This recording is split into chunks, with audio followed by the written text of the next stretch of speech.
No Las Vegas for the Timberwolves, sadly, but they do beat Chet Holmgren and the Thunder to Jack Borman's delight. We'll talk about that on today's Minnesota Basketball Party.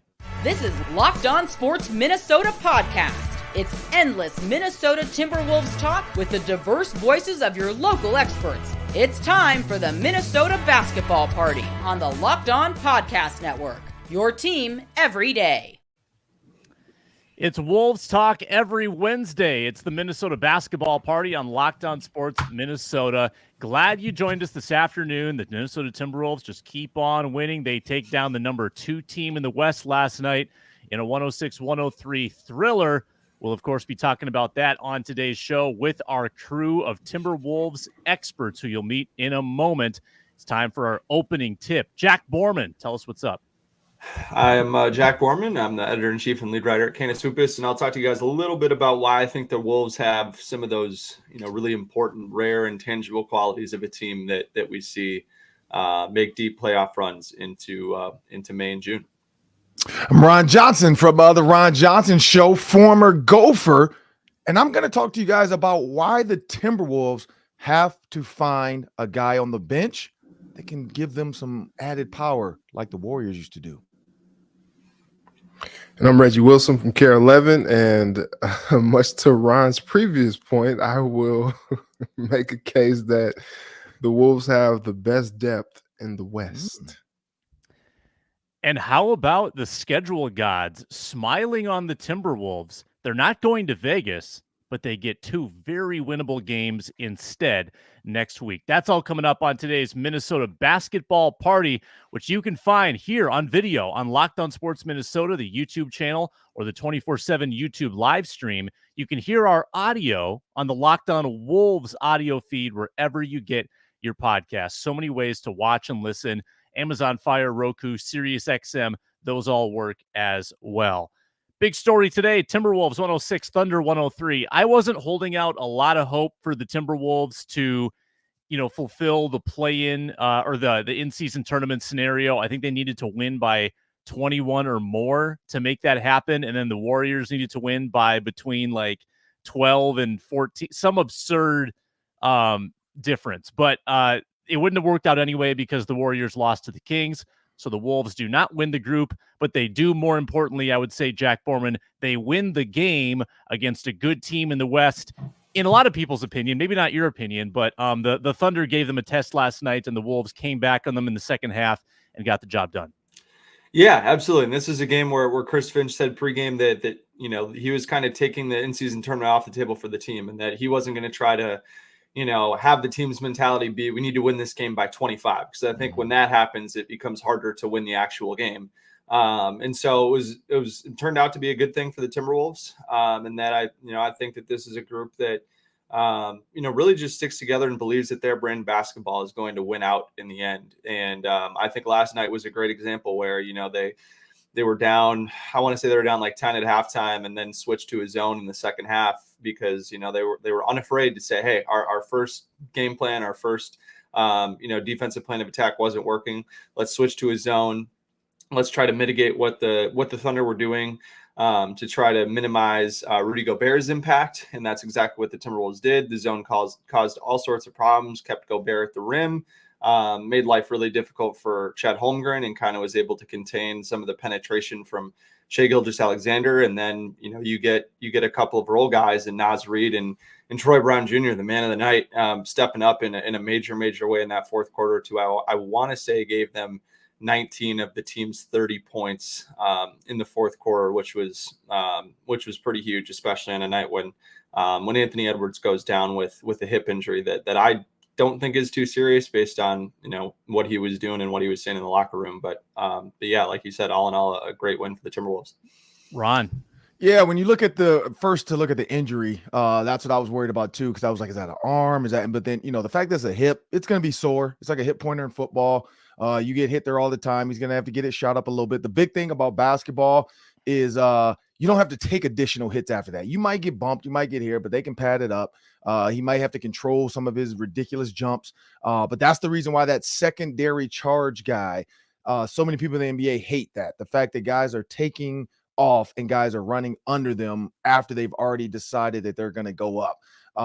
I'm not saying that rule needs to change, but it needs to be looked at where the player can kind of stand, what the rules are around that, because you're going to get somebody killed. A lot of these guys are jumping above the rim and you're going to get somebody killed. But furthermore, when you look at this team in that game, and the reason my point is, I just want to see, like, when you think about Sean Livingston, when you think about Andre Iguodala, I want somebody off the bench to average 10 points for the season. They need another guy in double digits. And the only thing that made me think of that was Anthony Edwards. If he were to get hurt, maybe all is lost.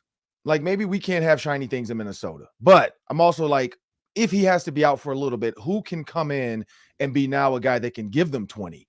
And or two guys that can give them 10 and 10 to kind of pick up where Anthony Edwards is out for maybe a game or two. But this team, to me right now, like, they're hitting on all cylinders. They are the only team in this like group play that has a 0-point differential. Everybody's either plus or minus. Like, how is that possible to be 438 and 438 on both ends? That's extremely balanced. That's not being petty as well, like you said, Sam. Because I did see the Celtics Bulls, and the coach had to go explain to the other coach why he was fouling Andre Drummond, and they were up by 32. Like, imagine going hack a Shaq and you're winning by 32 just because you want to make sure they can't score anymore with 7 minutes to go. Like, with 7 minutes to go, he was like, I'm just going to use everybody on this bench.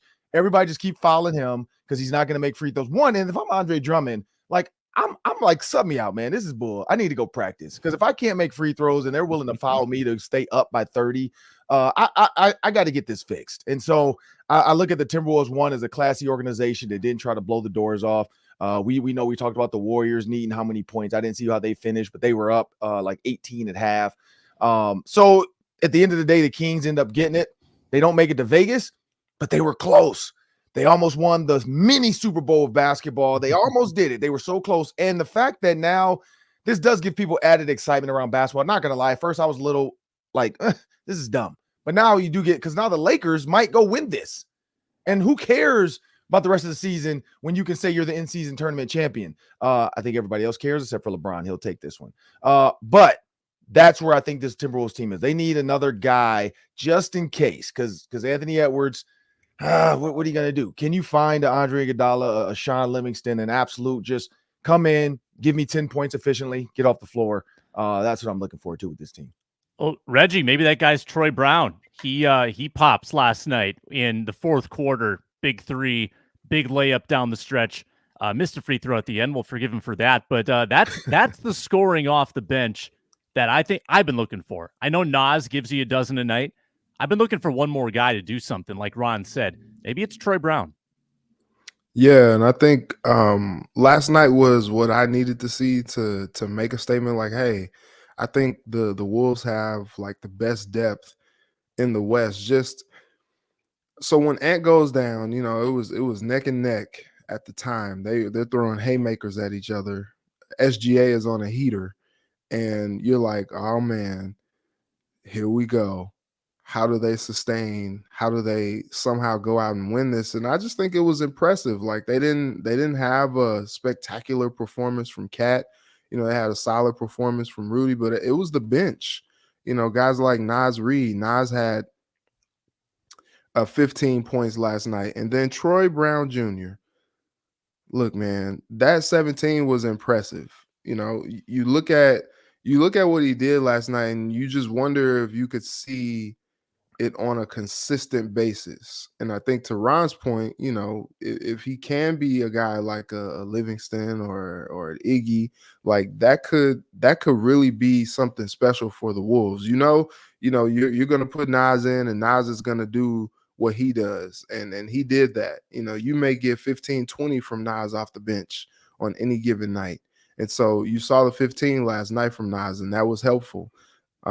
But I think what was impressive to me was the fact that Ant went down when he did. That was a scary fall.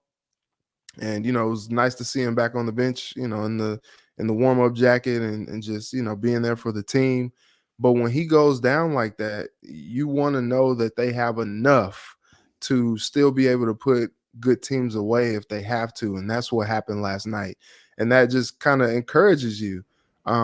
I just think it's weird, man. You got the top two teams in the West playing last night, and the Wolves win, and because of these ridiculous rules in the in-season tournament, like they don't advance. I thought that was crazy. Ryan, you missed an incredible finish. Oh, that's I don't crazy. know. I I just didn't even realize the yeah, Warriors. I thought the Kings just lost, but then they didn't lose by enough.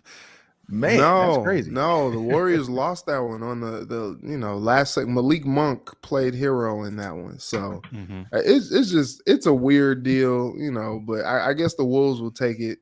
It would have been nice to see him in Vegas, but And Reg, to your point too about the bench, just I was looking at this quick while you were going. Starters were 1 of 8 for 8 points in the fourth quarter. The bench guys were 7 of 9 for 22 points. Pretty huge to be able to have that in the fourth quarter. So let's talk tweaks to this in-season tournament, because now we're through the Wolves portion of it for the first time ever. They don't get to go to Vegas, so it's done for us. I thought it was fun. I thought it added a lot of juice to those 4 games. I felt like the crowds were better. The atmosphere was better. Maybe it's the special courts. Maybe the crazy courts are what's getting everybody pumped up. But I actually found myself caring about the concept. Maybe it's because there's the allure of Vegas at the end of it all. I don't know. It was pretty cool for me. But I think that Reggie's complaints are valid. It's tough when you win 3 out of your 4 games and you beat the best team, other best team in the West, and you're still not in. And that comes down to the groups, right? Like there was one cakewalk group where the Lakers and Suns just stomped on the other 3 teams, and then 2 pretty tough groups.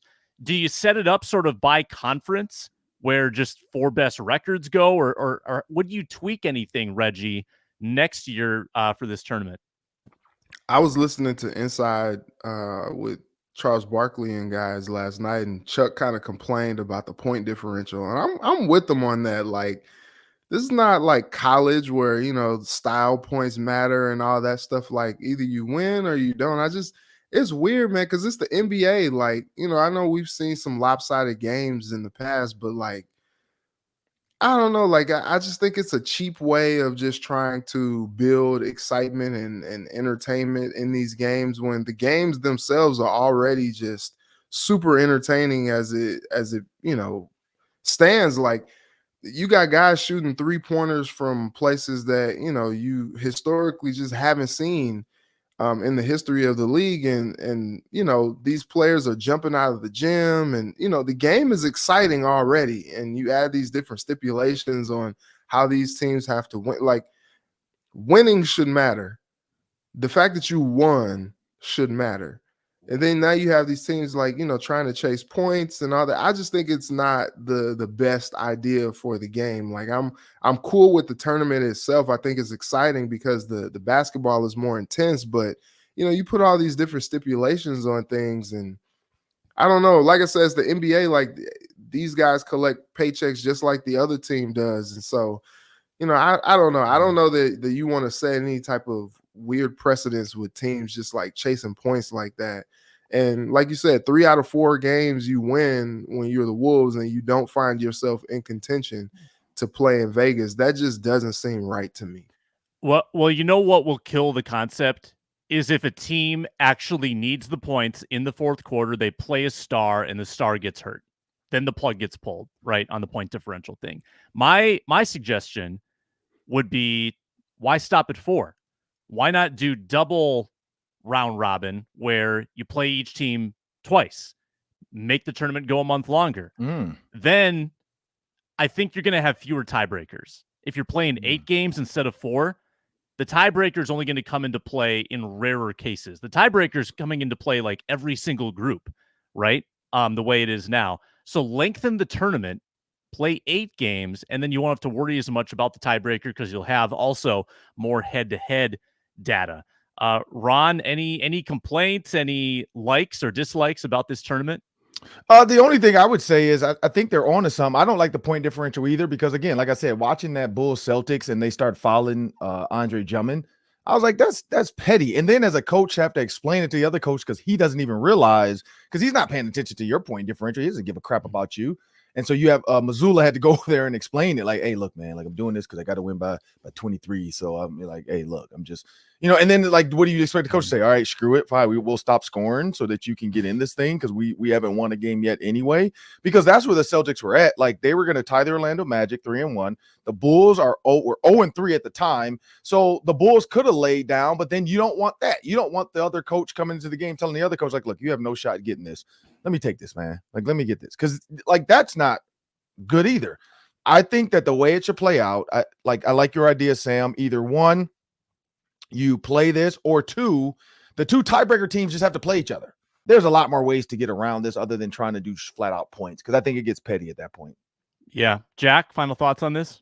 Yeah, so they based this concept around the WNBA Commissioner's Cup, which has gone on now for a couple of seasons on the WNBA side. And the Commissioner's Cup this past year had 10 games, so a fourth of all regular season games. And I found it curious that the first tiebreaker there for the Commissioner's Cup was head-to-head, like it is in these pool play games. And the second tiebreaker was highest winning percentage in all regular season games, up until the point of the next round. And I was also watching Inside the NBA last night, Reg, and that was exactly what they brought up as the key suggestion. It was Candace Parker who brought it up because obviously, Candace Parker plays in the WNBA and was part of it. And I think that it makes a ton of sense, right? Like, I think while I think it's cool that they wanted teams to care about those games a little bit more and try to, get extra competitive and all that. And I think part of that was because they wanted to give a chance to these other teams that may not be as good in the overall season to kind of get hot on these tournament nights and be a fun story in the middle of the season. That's a little bit different from the rest of the, from the rest of the league. But to be honest, like how many, I think you saw like three or four of the teams that won their groups go 4-0. So, the point differential wouldn't have even mattered for those teams anyways. And then, when you look at the West tiebreaker, it's a team like the Suns that's getting it. That's, going to be a great team that's there in the end. So I think that's the most logical change to make. Chris Finch was campaigning last night that what they do is they turn, instead of having the three, random group divisions, for the NBA to just have the in-season tournament be contained to that like actual divisions that are already set right now. So the Timberwolves are in that Northwest division with Portland, Oklahoma City, Utah, and and there's one other team. Thank you, Denver. And so like that would be a ton of fun because there's already kind of some built-in rivalries there, if you will, and then those in-season tournament games take it up a notch. So I'd be a big fan of those two specific changes.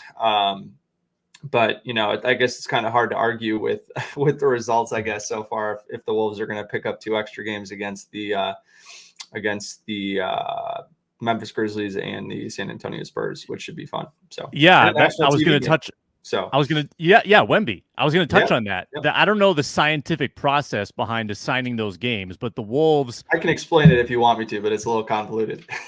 Yeah, I mean, give me 30 seconds on it because the Wolves get San Antonio and Memphis as the replacement games, and those are the bottom 2 teams in the West right now. So you could be looking at now another long winning streak. The way the schedule stacks up, you got Utah, Hornets, and then Spurs, Grizzlies, Pelicans. Like there's another 5 winnable games in a row coming up here now. Before Jack explains that though, my other question is, do all these games in this, do they still count to their 82? Like, is this part of their 82? Yep.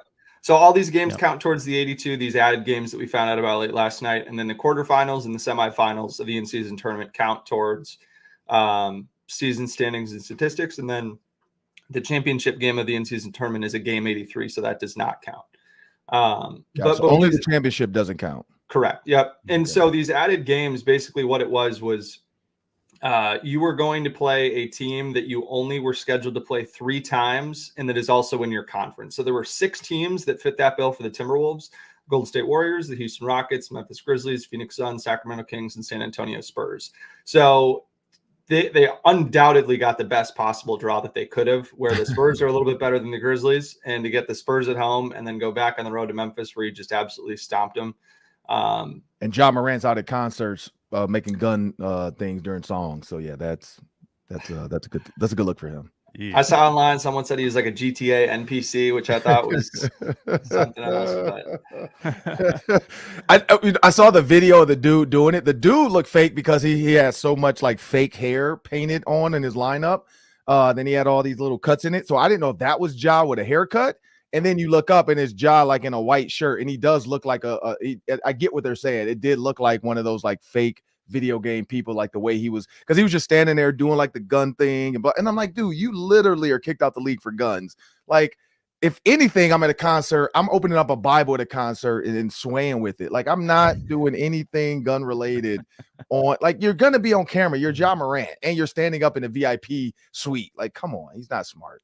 He's just not. Josh Giddey learned that lesson too. The cameras will get you. And I heard Josh Giddey got booed every time he got the ball. Yep. Wow. Yep. Very loudly. The fans are locked in on the internet. Wow. They know what's going on. We're gonna open the conversation up to Ant MVP possibilities and maybe a little Rudy Defensive Player of the Year talk after a word from eBay Motors. Our partners at eBay Motors have teamed up with Locked On Fantasy Basketball host Josh Lloyd to bring you some of the best fantasy picks each week, all season long. Whether you're prepping for a daily draft or scouting the waiver wire, every week we're going to provide you players that are guaranteed to fit on your roster. So let's see who Josh picked out for us on this week's eBay's Guaranteed Fit Fantasy Picks of the Week. I'm looking at Al Horford. Only plays one more game this week, but with Kristaps Porzingis out, Horford is going to get a bump in production. If you don't want to go with Horford, we toss in Sadiq Bey. Bey's elevated to the starting lineup with Jalen Johnson out, should be able to be serviceable for your fantasy team. Josh Lloyd from Locked On Fantasy Basketball is going to help you win your fantasy championship, and eBay Motors knows a championship team is about each player being a perfect fit. Same with your vehicle. With over 122 million parts for your number one ride or die, you can make sure your ride stays running smoothly. Brake kits, LED headlights, roof rack, bumpers, whatever your car needs, eBay Motors has it. And with eBay Guaranteed Fit, it's guaranteed to fit your ride the first time, every time, or your money back. And at these prices, you're burning rubber, not cash. Keep your ride or die alive at ebaymotors.com. eBay Guaranteed Fit, only available to U.S. customers. Eligible items only. Exclusions apply.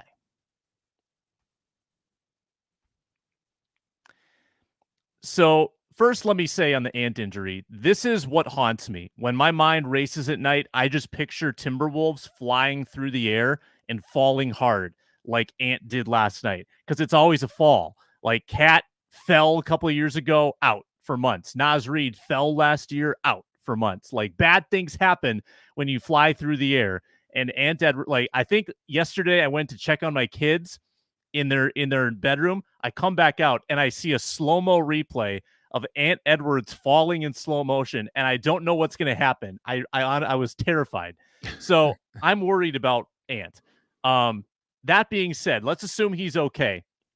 Is there an Ant MVP case to be made if the Wolves stay where they are in the West, at that altitude where they obviously are getting more attention?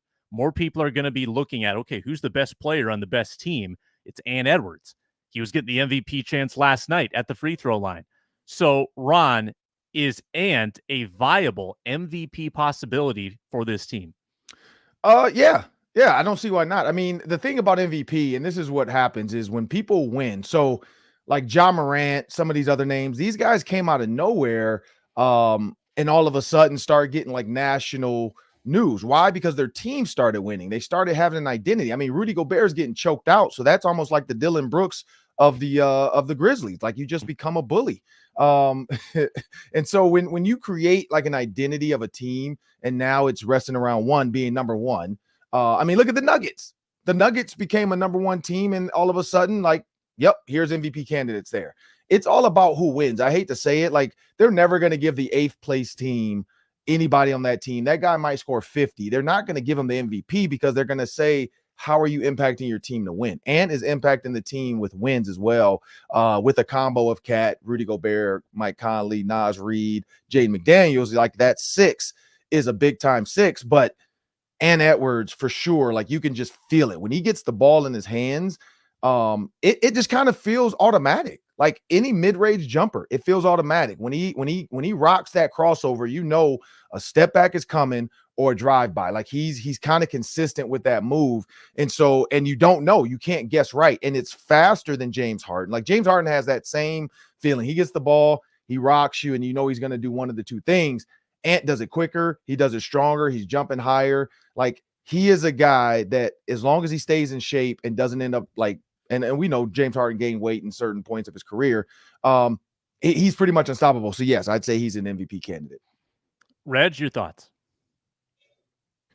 So I want to say yes, but I do think that the Ant needs to be a little bit more efficient from the floor. Right now, he's shooting 46.5% from the floor, which is 71st in the league right now, averaging 26 points a game, which is, it's solid. But you kind of look at some of the guys like who are kind of the perennial favorites. So right now, Jokic 28.8 points a game. Right now, Embiid 32, the reigning MVP, 32 points a game. Luka is 31. Shea is 30.5, and Giannis is at 30. And so I feel like those are some of the guys who are probably leading the pack as far as the MVP conversation goes. And so I think he needs to be a little bit more efficient from the floor. And also, I think he probably needs to be scoring close to 30 a game. And he can't have those nights where, we only see him have 13 or 12 points in a game, and he's not necessarily affecting the outcome of the game too much. Because I feel like the MVP award, kind of like how it is in the NFL, it's about like the flash and the numbers and all that stuff, and affects the game in more ways than just scoring. But I think that that's not really what matters in some of the voting, and so like they have to pass like the eye test, and they have to pass like in a league with all these prolific scorers, like he has to kind of establish himself as kind of one of those guys that can just kind of take over a game and dominate in any given game. And so I think he's like kind of there, he's pretty much there. But I think from a consistent standpoint and just from an efficient standpoint, I think he needs a little bit more to be truly in that conversation. And it's hard when Jokic puts up a triple-double every night to not give it to him. So I'm looking at the FanDuel MVP odds right now. Here are the guys in front of Edwards. Jokic, favorite. Doncic, Embiid, Tatum, Giannis, SGA, Kevin Durant. So you got some pretty heavy hitters there that are just machines in productivity, Jack. So while Ant, I think he brings you so much and he's so valuable to this team, and he has spurts like every night that help you win games. But I think Reggie's onto something. We might need to see a little more statistically from him. Yeah, for me, it's not even really I completely agree with everything Reggie said, but like my main thing is it's not really even statistical. Like you had Anthony Edwards win the Western Conference Player of the Week, played awesome, right? And MVP guys play at that level every single week. It is not just a 1 week thing and then they fade into the background for 3 games like Anthony Edwards did. And look, like he obviously is carrying a really heavy load for this team. They rely upon him a lot on both ends of the floor. And so I understand that like you're not going to put up, 34, 6 and 4 every single night. But I mean, if you just want to look at it, like you look at what Shai Gilgeous-Alexander is doing for this Thunder team that's now a game and a half or 2 games back of the Wolves. If they kind of maintain that pace for the rest of the season, like it'd be really hard not to say that Shai is a lot more valuable to the Thunder than Ant is to the Wolves, right? And I think it's great that like everybody loves Ant. Like his popularity around the league is like uber high, which is something that you certainly need in order to win the award. It's, especially if you don't have the best statistics, and I think with Jokic, it was the best team and he was undeniably the most dominant and best player the whole entire season. Plus he had all the best stats, all the rest of it. But yeah, I just think Ant needs to be an every night player. I completely admire that he wants to play every single night and be there for his teammates, but it's very clear that on some of these nights, that he is playing. He's only giving like 60 or 70%. Maybe that's, giving his 100% for that night. Like that's all he has to give. But, I think he's got to be willing to sit down and listen to the training staff and take a rest day here and there so he can maintain that MVP level. Because I guarantee you, like if his stats were 10% better or 15% better and he played 5 less games, over the course of the whole entire season, I certainly think that would help him in that case. And I also think it would probably help the Timberwolves on the standings too. Yeah, we'll see if he gets a couple maintenance days here with the hip. Next game is tomorrow against Utah. Speaking of Utah, former Jazz, Rudy Gobert, he's the favorite right now to be Defensive Player of the Year over Anthony Davis, Evan Mobley, Bam Adebayo. And I thought he showed it last night. I mean, he was flexing on Chet Holmgren, literally. His closeouts, the way he's impacting around the rim. Rudy Gobert is having a vintage defensive season. When I go to Iowa next time or Michigan or someplace, like Ron does, I'm going to fire up the FanDuel app. I might put one down on Rudy Gobert DPOY. What do you think, Reg?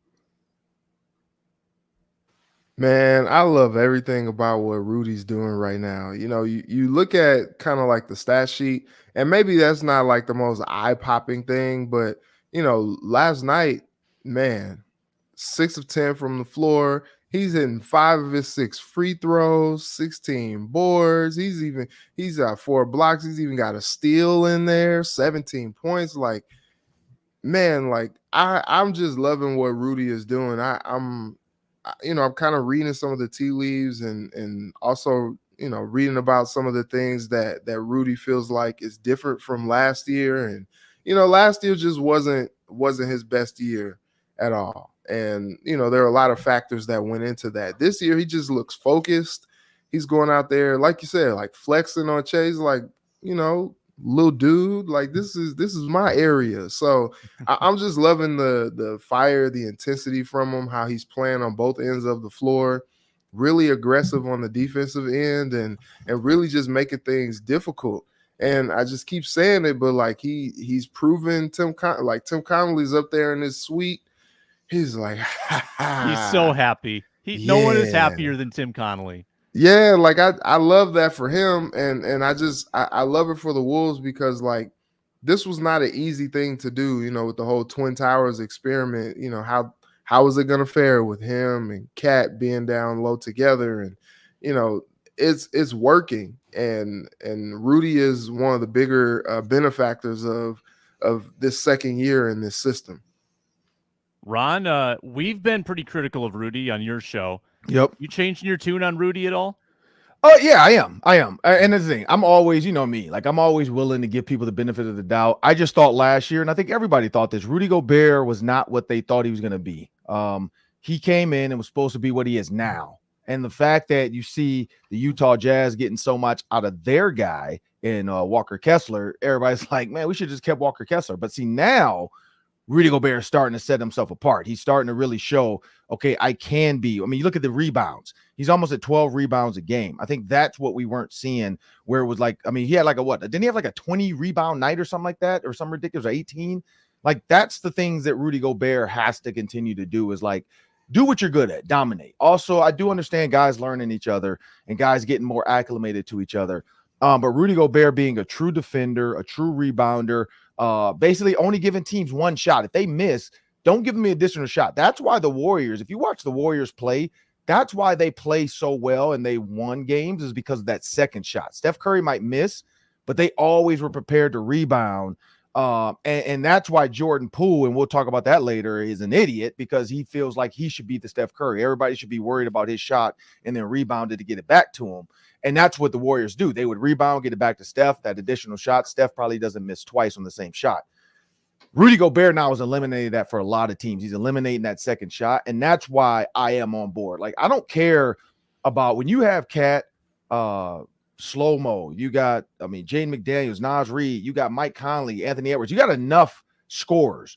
Rudy Gobert, give me 20 and 10. Give me 20 rebounds. Give me 10 blocks. Like, go out there and just, like, be ridiculous. Like, just be a guy that everybody's like, whoa, we can't even go inside, because if they funnel the defense to him, he's going to block it. So that's what we've been wanting to see. So yes, I am changing my tune a little bit. I like the connection in the group. Also, though, honestly, Rudy Gobert's success is because Cat is figuring out how to play with a big.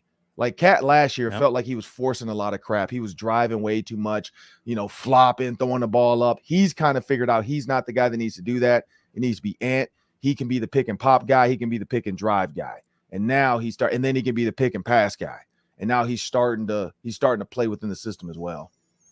Jack, you laying down 100 on plus 400 on Rudy to win the DPOY?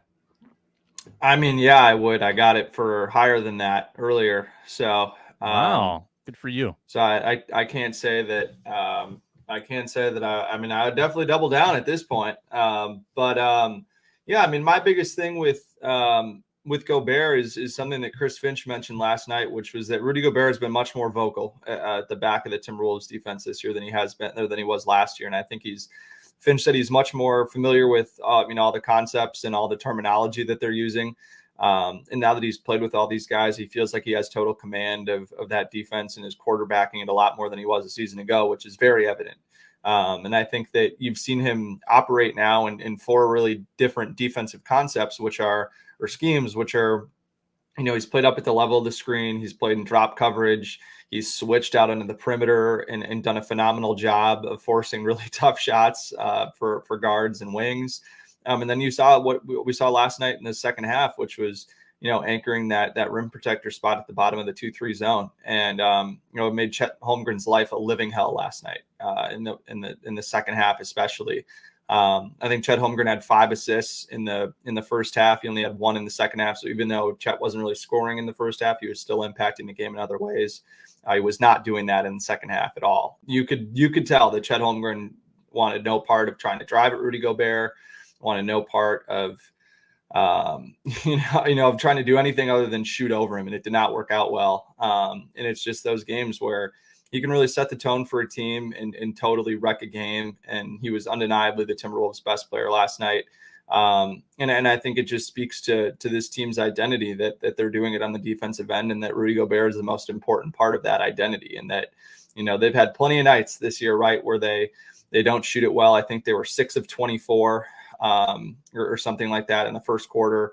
We're down 10, really just, couldn't buy a bucket, but they just stayed in the game and they kept grinding down the other team because they just trusted that their defense and their identity, if you will, would win out. And, those are the types of things that you see from these really mature teams that go deep in the playoffs. And then you combine that with someone like Troy Brown Jr., who just steps up when his number's called and doesn't care what his role is. He's just going to show up every night, in the same way and play his role. So, I mean, to have a guy like Rudy Gobert set the tone, and then someone like Troy Brown to come in and step up was pretty huge. Coming up, controversial audio from Pat Bev, KG, and Greg Popovich in our Sound Off segment after a word from FanDuel. I've been giving you all the lines for all the awards at FanDuel. I've got another one for you. To win the NBA championship right now, limited time only, you can get the Timberwolves at plus 3,000. That's higher than the Cavaliers. That's higher than the Clippers. That's higher than the Warriors. Wolves at plus 3,000. Market hasn't adjusted yet. You can put $150 of bonus bets on that line right there. All you have to do to get that $150 is to win a $5 money line bet. That's the deal right now at FanDuel. The weather gets colder, the deals get hotter. Bet 5, get $150 for all new customers. If you've wanted to join, now is a great time. If you put $150 on a plus 3,000 Wolves line to win the NBA championship, quick math, I think that's like $4,500. You can also bet on the spreads, the player props, the DPOY odds. Plenty of ways to wager at FanDuel, not just NBA, but NFL, college football, college basketball as well. FanDuel.com/lockedon to get started. FanDuel.com/lockedon, or download the FanDuel Sportsbook app. Bet the NFL, bet the NBA. FanDuel, they're an official partner of the NFL.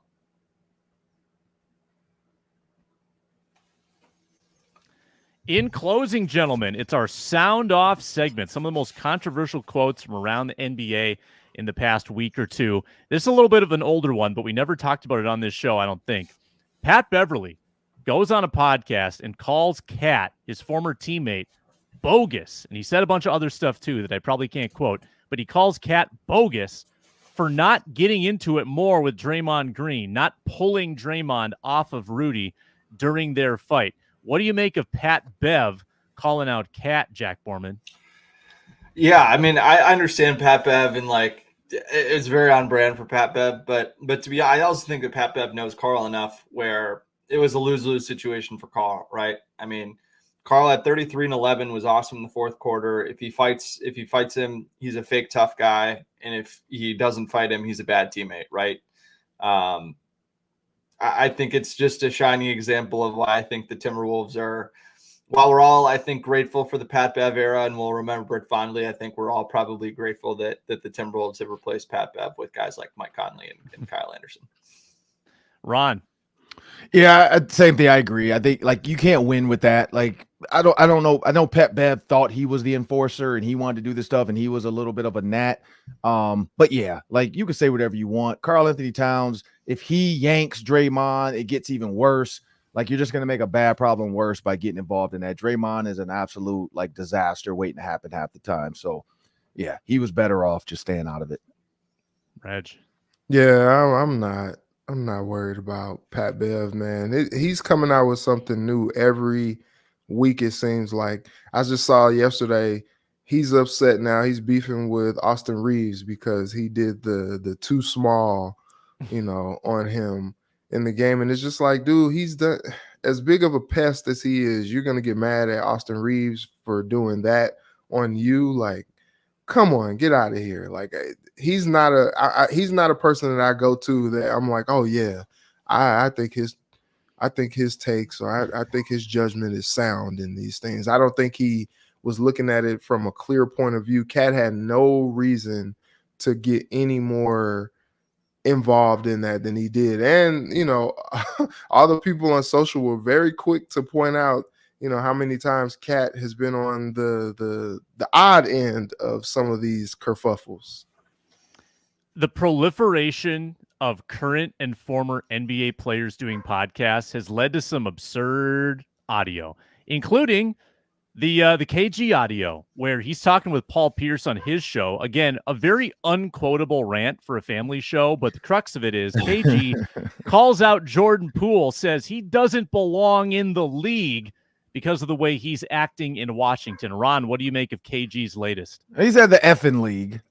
He also said some other expletives about Jordan Poole, that he would have did XYZ to him, that he's a F, he just said a whole bunch of stuff. So he's really upset with Jordan Poole. This is what the problem is. If you watch a lot of the Jordan Poole video, and Jordan Poole as a human being, he has social media, so I know he's seeing this stuff. His body language is absolutely horrible. His verbiage to his teammates, like, you are the number one guy. You are getting paid a ton. There's a way to Kobe Bryant and Michael Jordan this thing, and then there's what he's doing. It's totally different. Kobe challenged guys in practice. Jordan pushed guys in practice. He didn't talk bad to them during the games and say stuff during the games where he get caught on camera. We're only getting Jordan and Kobe stuff now is because they want to release it for their 30 for 30s. It was in private. It was teammate talk. Jordan Poole telling guys like, look, man, get me the ball. Hey, look, if you want me to pass it to you, or if you want the ball, get it off the glass when I miss. Like, come on, man, you are not him. Like, he thinks he's him, and that's the problem. He thinks he's Kobe or Jordan or Steph Curry because he's got his own team now. No, you're a clown. Like, that's the part of the problem. And like, I'm not condoning Draymond sucker punching him, but I get it now. Because if he's doing this now on camera, imagine what he did in practice when he was trying to get his money and when he finally got his money. Like, I couldn't imagine the stuff he probably was saying to the Warriors guys and the Draymond and those. Like, I think he just probably pushed all of them over the edge, and the Wizards don't have anybody that's willing to punch him, and I think that's the issue. Reg.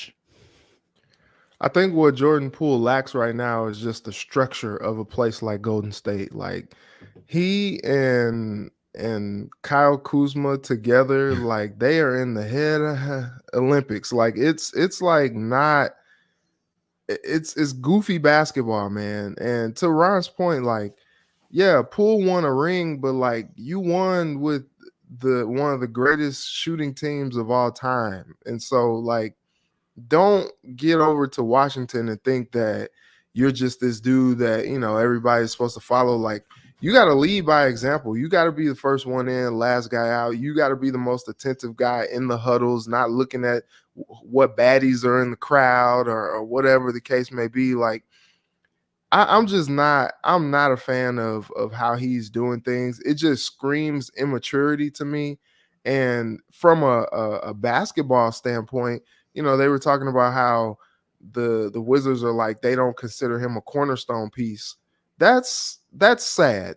That's sad because they don't have very many pieces that would be on the corner of anything.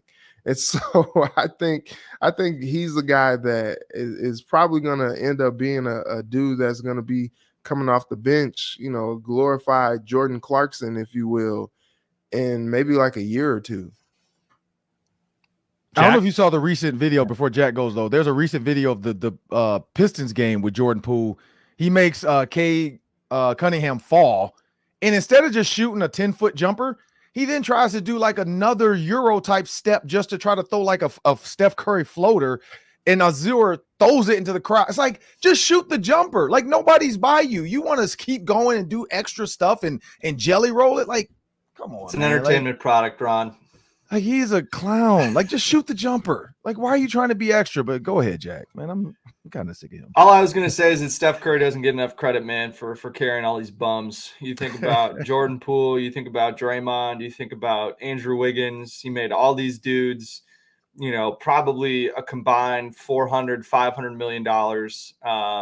He is the most valuable superstar in the sport.